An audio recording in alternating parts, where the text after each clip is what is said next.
परम प्रेम में शिशि ठाकुर, परम आराध्या जगर जननी शिशि बड़मा, परम पूज्य पाद शिशि बड़दा, परम पूजनीय वर्तमान आचार्य शिशि दादा के श्री चरणों में मेरा कोटि कोटि प्रणाम। आज इस बोकारो के ऑनलाइन सत्संग में उपस्थित आप सभी पंजाधारी दादा लोगों को मेरा जय गुरु और सभी गुरु भक्तों, माताओं, बहनों, बच्चों को मेरा जय गुरु। आपने हमको जो है इतना बड़ा सौभाग्य आप लोग देते हैं बोलने के लिए ठाकुर जी का, कि मैं उसका आभार कैसे व्यक्त करूं। लेकिन मैं कोशिश करता हूं कि कहीं भी रहूं। अभी हम जो है इस समय देवघर में हैं, तो अजय दा का फ़ोन आया था। हम कहे कि बिल्कुल किया जाएगा, ठाकुर जी का काम कहीं से भी हो सकता है। और अभी बच्चों ने जो भजन गाया और दादा ने बच्चों के बारे में कहा, और ठाकुर जी की वाणी भी है कि अभ्यास व्यवहार जैसा संतान का जीवन भी वैसा।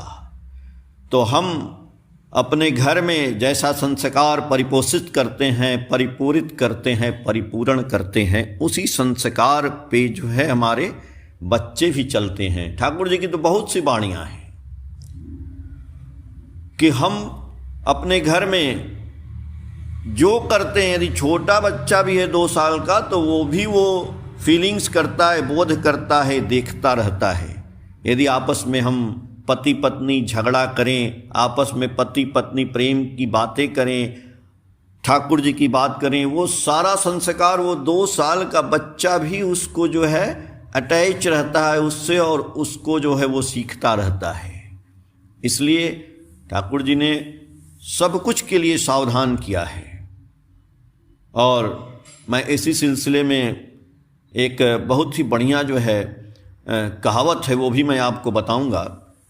कि एक बार एक ऋत्विक दादा थे, और वो ऋत्विक दादा जानते हैं कि हम लोग जो है ठाकुर जी बोले हैं कि यजन याजन इष्टवृत्ति, तो याजन करना होता है।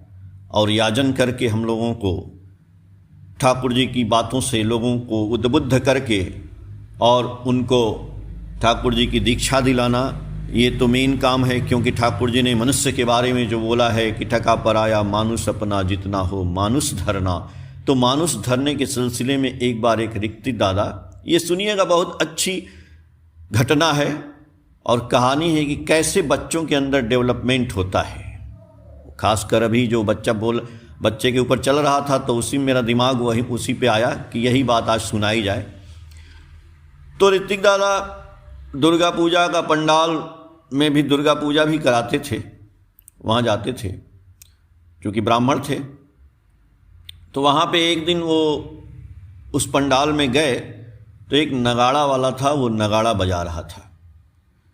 तो नगाड़ा बजा रहा था, तो उनको तो जाजन करना था। नगाड़े वाले को बुलाए, बोले ठाकुर जी के बारे में उसको बताए, चूँकि वो उनके घर के आसपास ही कहीं रहता था। उसने सब कुछ बात सुनी, बोला कि कभी ले लेंगे दीक्षा ठाकुर जी की, लेकिन लेंगे, कब लेंगे ये नहीं बोला। तो ऋत्विक दादा बोले कि चलो ठीक है, कभी तो लेगा। फिर कुछ दिन ऐसे ही गुजर गए। तो एक दिन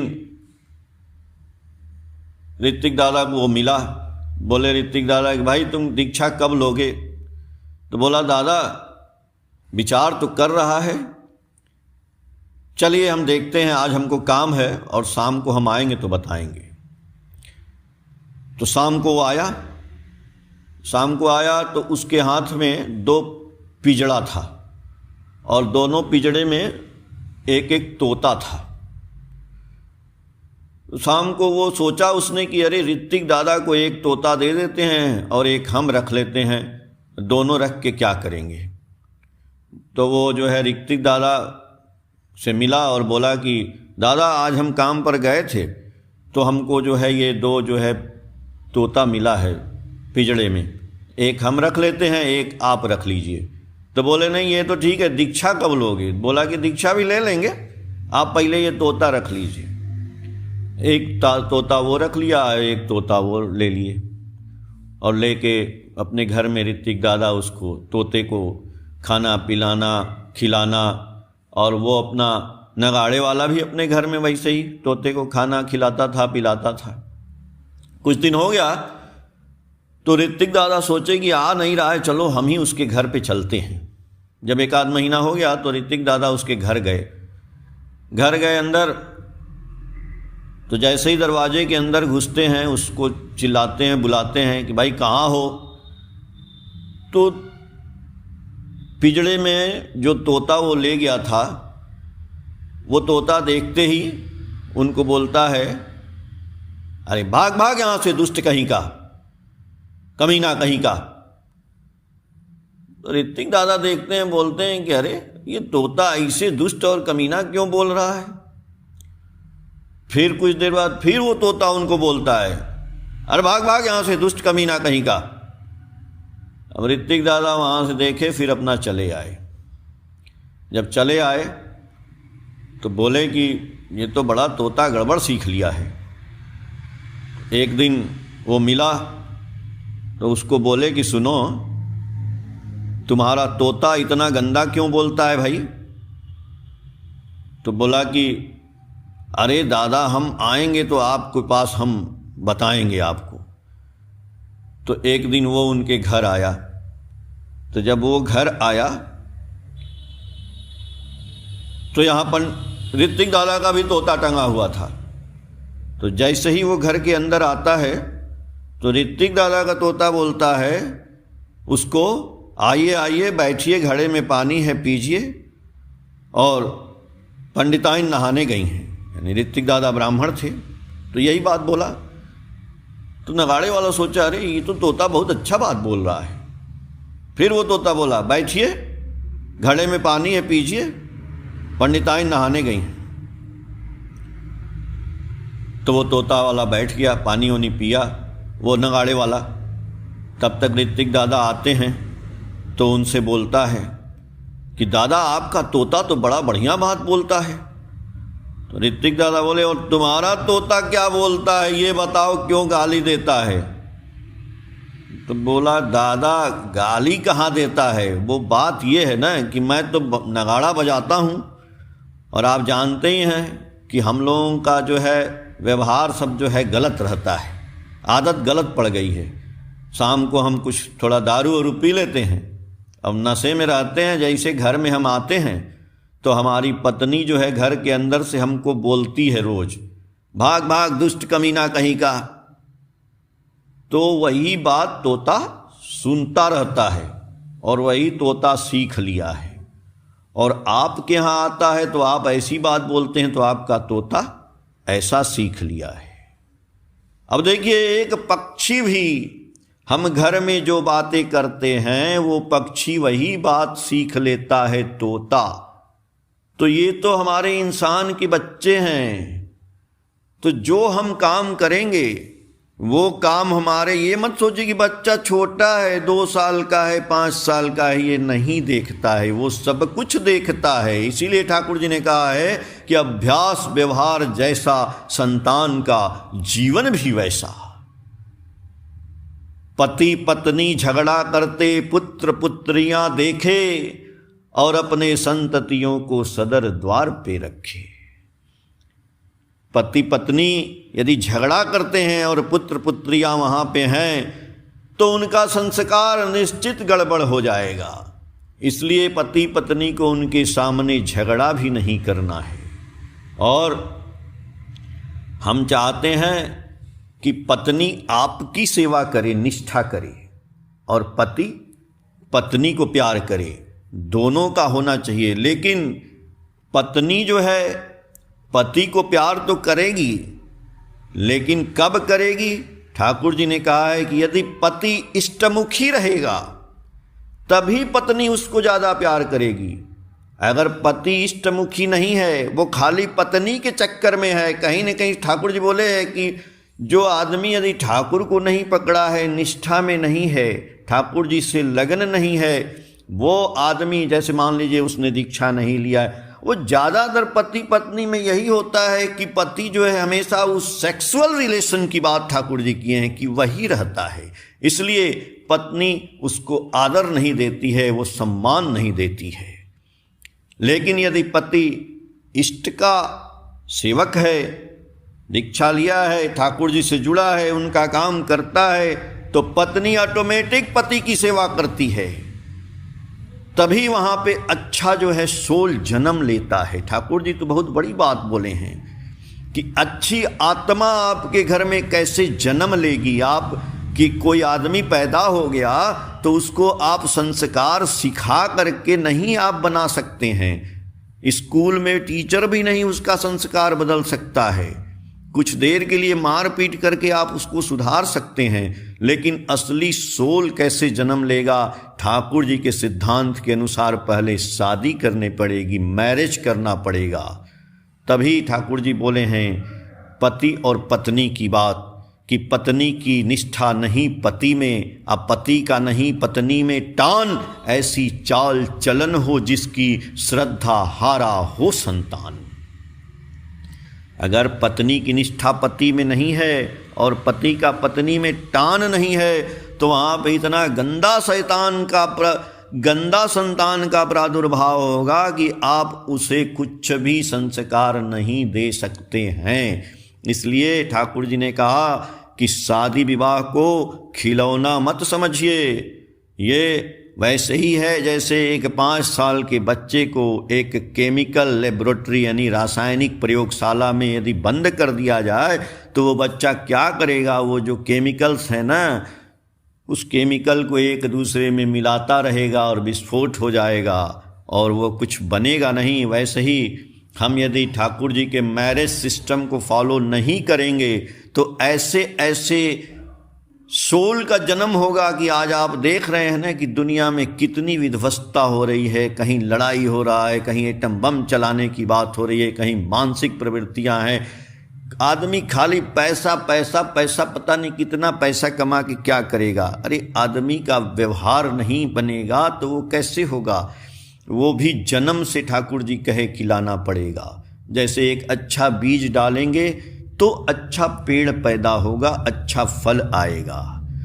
अच्छा बीज नहीं है तो अच्छा फल की आशा छोड़ दीजिए। बोया पेड़ बबूल का तो आम कहाँ से खाए?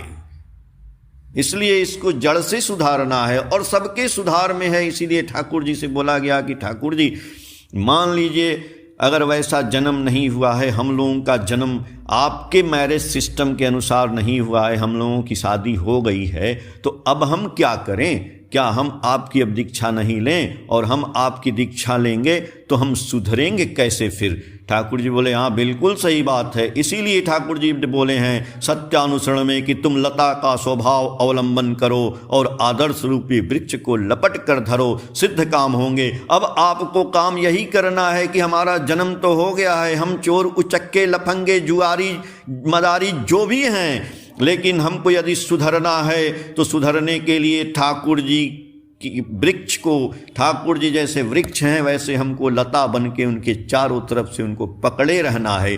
जब तक हम उनको पकड़े रहेंगे, यानी जब तक हम उनके साथ यजन याजन इष्टवृत्ति और उनके काम में निष्ठा से उनकी प्रतिष्ठा में लगे रहेंगे, तब तक हम बचे रहेंगे। और फिर हम अपने बाल बच्चों की शादी जो है ठाकुर जी के नियम के अनुसार करेंगे, प्रतिलोम और अनुलोम को देखते हुए। ये लंबा चैप्टर हो जाएगा। प्रतिलोम क्या है, अनुलोम क्या है, ये ठाकुर जी की किताबों में आप पढ़िएगा, कभी हमसे बात करिएगा या आप लोग देवघर आइए तो इन किताबों को खरीदिए। और शादी विवाह का जो है ज़रूर जो है इतना ज्ञान होना चाहिए आपको कि प्रतिलोम मैरिज आप देखते हैं ना, गांव में घरों में हर जगह शादी होती है, तो ठाकुर जी ने भी कहा है कि आपको अपनी कुंडली जन्म का लग्न का मिलान करना चाहिए। उसमें लड़के का गोत्र अप होना चाहिए, लड़की का गोत्र डाउन होना चाहिए। अपने जात में भी, और यदि इंटर कास्ट मैरिज करते हैं उसमें भी लड़के की जाति उच्च होनी चाहिए, लड़की की जाति निम्न होनी चाहिए, तो भी अच्छे संतान का प्रादुर्भाव होगा। इसी को बोलते हैं अनुलोम शादी। और प्रतिलोम उल्टा हो जाता है, लड़की का जात ऊपर हो गया, लड़के का जात नीचे हो गया। ऐसी शादी को ठाकुर जी बोले कि शादी यदि हो भी गई है तो संतान का जन्म नहीं होना चाहिए, क्योंकि वो संतान जो है ऐसी होगी कि माता पिता का कोई भी विश्वास पात्र नहीं होगी, यानी कि जो वो बोलेगी वो करेगी नहीं। ऐसी हमको लोग बोले, एक बार हम ये बात बोल रहे थे तो लोगों ने बोला कि नहीं, बड़े बड़े नेता हैं वो तो ऐसे शादियां किए हैं, जो छोटे कास्ट के हैं बड़े कास्ट में शादी कर लिए हैं, तो क्या उनके पास पैसा रुपया नहीं है? अरे भाई, सारा कुछ पैसा रुपया के लिए ठाकुर जी थोड़ी किए हैं कि एक आदमी ठाकुर जी को पकड़ लिया है तो धनवान हो गया है। धनवान की बात नहीं यहाँ आती है, पैसा रुपया तो है, लेकिन उनकी संतानें जो हैं आकर के मतलब कि वो जो बोलेंगी वो करेंगी नहीं, ये बात है। यदि ये प्रतिलोम शादी वाला जो बच्चा होगा वो आप देखिएगा, आपके अगल बगल कहीं भी उसकी बातों को आप विश्वास नहीं कर सकते हैं। तो हमारे देश में आज यही हो रहा है। हमारे देश के नेता जो बोलते हैं वो करते नहीं हैं। क्यों? क्योंकि ऐसी संतानों ने जन्म ले रखा है जो अपने समाज के लिए, अपने देश के लिए, इस दुनिया के लिए सब बर्बादी के कागार पे हैं। उसी में से कुछ ऐसी बात नहीं है, बहुत से अच्छे भी नेता हैं। तो वो नेता क्या हैं? बोलते थे ना लोग कि ये हमारे माँ बाप का खून है, मैं अपने माँ की औलाद हूँ, बाप का। आज वो बोलने वाले ही नहीं रहे कि मैं अपने माँ बाप की औलाद हूँ। कहाँ के हैं? उल्टा सीधा मैरिज सिस्टम को बंद करना होगा समाज से, और इसमें आपकी भी बड़ी भूमिका है। आप लोग सुन रहे हैं ना हमारी बातों को, हम ठाकुर जी की बात बोल रहे हैं। यदि किसी को बुरी लग रही हो तो उसके लिए हम क्षमा प्रार्थी हैं। यदि आपको कुछ समझना है तो आचार्य देव यहाँ पे सत्संग देवघर में रहते हैं, आप मेरी बातों को पकड़ के आइएगा और उनसे आप पूछिएगा कि दादा ने ऐसा बोला था, क्या ऐसा संभव है, क्या ऐसा सही है या गलत है। इसलिए हम माफ़ी चाहते हैं और इसलिए ठाकुर को पकड़ना है। ठाकुर को पकड़ने से क्या होगा? बहुत से लोगों ने पूछा, ठाकुर जी ने ही पूछा एक अपने शिष्य से कि ये बताओ कि तुमको ठाकुर जी को पकड़ने के बाद क्या मिला? आप लोग सोचिए, आप लोगों ने ठाकुर की दीक्षा ली तो आपको क्या मिला? दादा से पूछे ठाकुर जी, ठाकुर, तो दादा बोले कि, और ठाकुर जी ने कहा कि 3 दिन में हमको बताना कि कैसे जो है ठाकुर जी को पकड़ने से आपको क्या मिला। अब वो दादा 1 दिन 2 दिन 3 दिन बहुत परेशान रहे, उसका उत्तर उनको मिल नहीं रहा था। अंत में 3रा दिन जब उनको जाना था ठाकुर जी के पास तो उनके दिमाग में विचार आ गया, उस प्रश्न का जवाब आ गया, और वो हंसते मुस्कुराते हुए आते हैं। ठाकुर जी पूछते हैं कि रे समाधान मिला? बोले हाँ ठाकुर, मिल गया। अब सोचिए ठाकुर जी को पकड़ के आपको क्या मिला? रुपया, पैसा, धन, सम्मान, अर्थ, मान, यश नहीं। ठाकुर जी को पकड़ने से ठाकुर मिल गए, दुनिया के मालिक मिल गए। वही है वही जो राम रचि राखा, का करी तर्क बड़ा वही शाखा। जब दुनिया के मालिक ही मिल गए, वही मिल गए, वही एनर्जी के स्रोत मिल गए, जिनको पकड़ करके आप पारस पत्थर मिल गया तो लोहा छुइए ना भाई, सोना हो जाएगा। अब ठाकुर जी को पकड़ के भी आप दर दर भटक रहे हैं, हम दर दर भटक रहे हैं, तो हमसे बड़ा बेवकूफ़ दुनिया में कोई नहीं है। यानी हमारे अंदर कमी है। हम कहते हैं ना कि हम गरीब हैं, हम आलसी हैं, हम लाचार हैं, हम रोगी हैं, हमारे ये है वो है। दूसरे से कहते हैं कैसे दूर होगा, ये होगा। अरे आप ठाकुर को पकड़ करके भी आप रोशनी जल रही है और आपको दिखाई नहीं दे रहा है, आपकी आंखें बंद हैं महाराज। और इसलिए अब हमारा समय हो गया है, और इतना कहते हुए सभी लोगों को ठाकुर जी सबका मंगल करें। जय गुरु दादा, बहुत बहुत धन्यवाद।